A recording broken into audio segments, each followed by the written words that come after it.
Students, आज की class का टॉपिक है भारतीय संगीत का इतिहास। भारतीय संगीत दो प्रकार से प्रचलित है, उत्तर भारतीय संगीत, दक्षिण भारतीय संगीत। संगीत को आम भाषा में बोला जाए तो गायन, वादन, नृत्य तीनों के ही सम्मिलित रूप को संगीत कहते हैं। संगीत वह ललित कला है जिसमें स्वर और लय के द्वारा हम अपने भावों को प्रकट करते हैं। संगीत की उत्पत्ति कैसे और कब हुई, इसके लिए विभिन्न विद्वानों के और ऋषि मुनियों के विभिन्न मत मिलते हैं। कहा जाता है वेदों के निर्माता ब्रह्मा जी ने संगीत की उत्पत्ति करी और यही संगीत का ज्ञान उन्होंने सरस्वती को दिया और सरस्वती जी ने यही ज्ञान शिव और पार्वती को दिया। शिव पार्वती ने विभिन्न रागों की रचना करी। शिव ने हिंडोल, मेघ, भैरव और दीपक जैसे रागों की रचना करी और पार्वती जी ने कौशिकी राग की रचना करी। शिव ने यही ज्ञान नारद जी को दिया।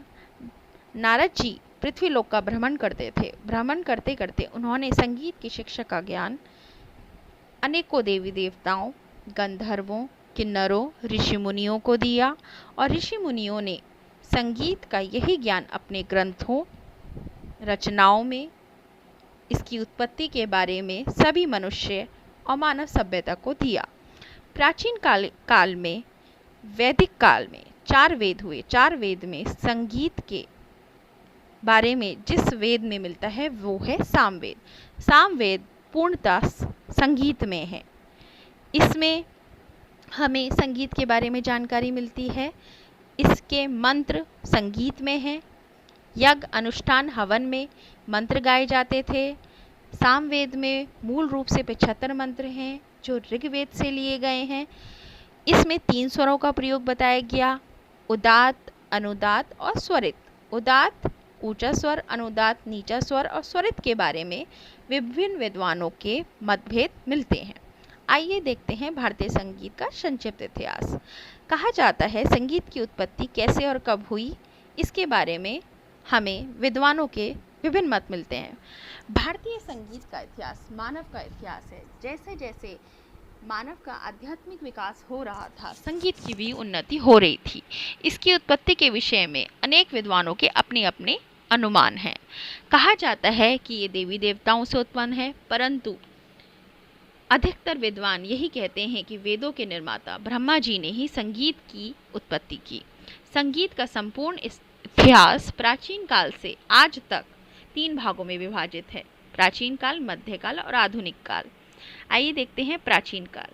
प्राचीन काल को पुनः 3 भागों में बांटा जा सकता है, वैदिक काल, संदिग्ध काल और भरत काल। वैदिक काल का आरंभ आदिकाल से 1000 ईसा पूर्व तक माना जाता है।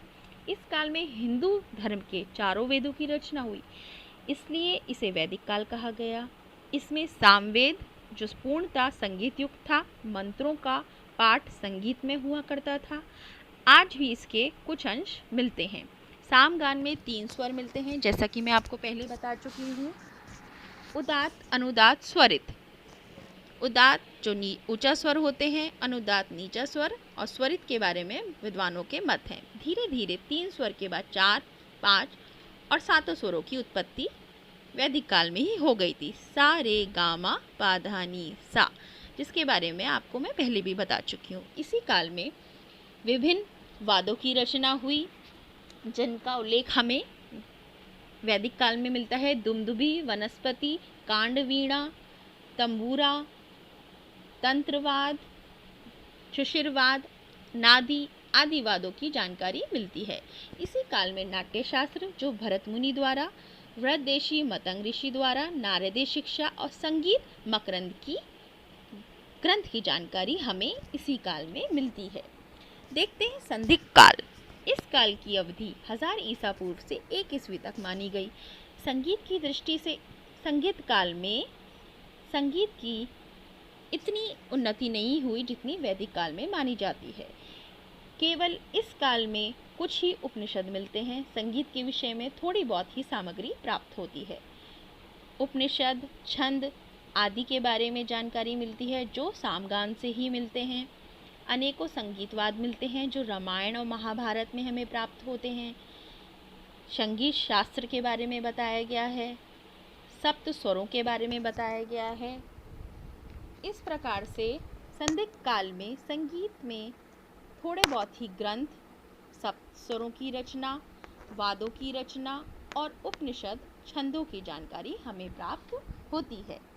इसके बाद हमारा सबसे महत्वपूर्ण काल आता है भरत काल।